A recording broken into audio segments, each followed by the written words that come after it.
একটি রাজনৈতিক দল দেশের মানুষের প্রতি দায়িত্বশীলতা ভুলে গিয়ে অবিরাম সরকার ও দেশবিরোধী কার্যক্রম চালিয়ে যাচ্ছে।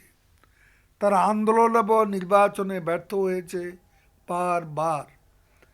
বুঝতে পেরেছে নেতিবাচক রাজনীতির কারণে জনগণ তাদের ভোট দেবে না, পারবে না ক্ষমতায় আসতে।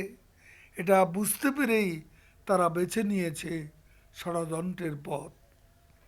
ক্ষমতার মসনদের মোহে তারা নিজেদেরকে জনগণের প্রতিপক্ষ হিসেবে দাঁড় করিয়েছে। তারা এখন এমন অবস্থায় পৌঁছেছে যে প্রয়োজনে দেশ ও জনগণের ক্ষতি করে হলেও শেখ হাসিনা সরকারকে রুখতে হবে। এমন গণতান্ত্রিক অসহিষ্ণু আচরণ বিএনপি রাজনীতিকে গ্রাস করেছে। সেজন্য তারা দেশ ও জাতির কল্যাণ ভুলে নানান অপপ্রচার এবং ষড়যন্ত্রের পথকে রাজনৈতিক কৌশল হিসাবে বেছে নিয়েছে।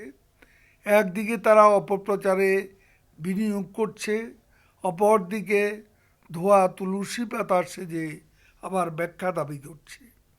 তারা কোটি কোটি টাকা ব্যয়ে লবিস্ট নিয়োগ করে সরকারের বিরুদ্ধে অপপ্রচারে নেমেছে।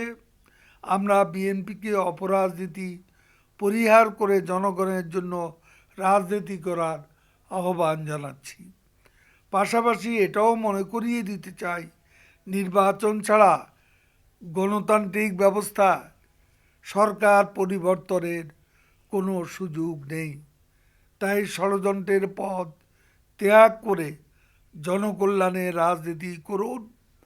তা না হলে নির্বাচন ও আন্দোলনের ব্যর্থতা একসময় আপনারা জনগণের কাছে অপ্রাসঙ্গিক হয়ে পড়বেন।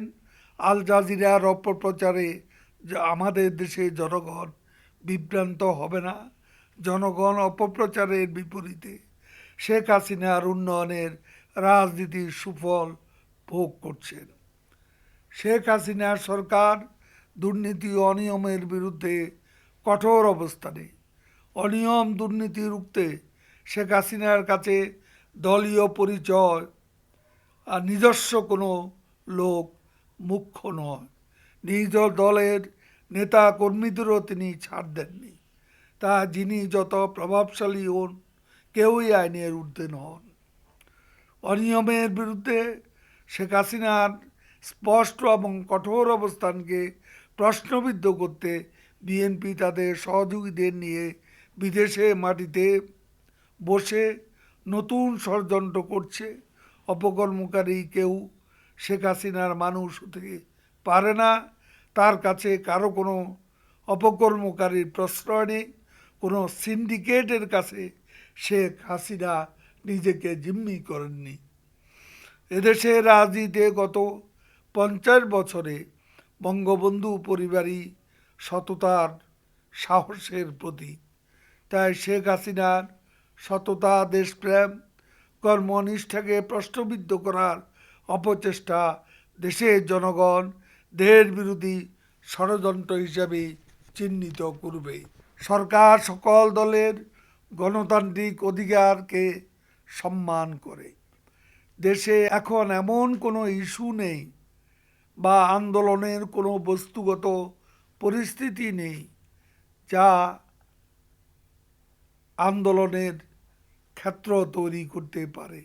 এমন স্থিতিশীল পরিস্থিতিতে বিএনপির মহাসমিতি হঠাৎ করে নিরপেক্ষ নির্বাচনের দাবিতে মহাসমাবেশের কর্মসূচি দেশের শান্তিপূর্ণ পরিবেশ বিনষ্টের ষড়যন্ত্র বলেই মনে হয়।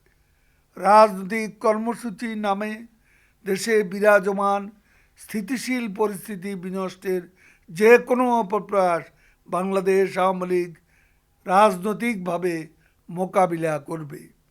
আমরা যে কোনো শান্তিপূর্ণ কর্মসূচিকে স্বাগত জানাই, কিন্তু সমাবেশের নামে সহিংসতা ও অস্থিরতা সৃষ্টির অপচেষ্টা করলে, জনগণের সম্পদ স্বস্তি নষ্ট করার অপচেষ্টা করলে, জনগণের জানমাল রক্ষায় আওয়ামী লীগ জনগণকে সঙ্গে নিয়ে শক্ত হাতে দমন করবে। আন্তর্জাতিক মাতৃভাষা দিবস, বঙ্গবন্ধুর জন্মশতবার্ষিকী এবং মহান মুক্তিযুদ্ধের সুবর্ণ জয়ন্তী ২৬শে মার্চ, মহান মুক্তিযুদ্ধের সুবর্ণ জয়ন্তী উপলক্ষে আমি দেশের সকল মহানগর, জেলা, উপজেলা, থানা, ইউনিয়ন এবং ওয়ার্ড পর্যায়ে আওয়ামী লীগের সকল শাখাকে সভা সমাবেশ, গণসংযোগের কর্মসূচি গ্রহণ করার জন্য আহ্বান জানাচ্ছি। এ বিষয়ে দায়িত্বপ্রাপ্ত নেতৃবৃন্দ স্ব স্ব বিভাগের কর্মসূচি সমন্বয় করবেন।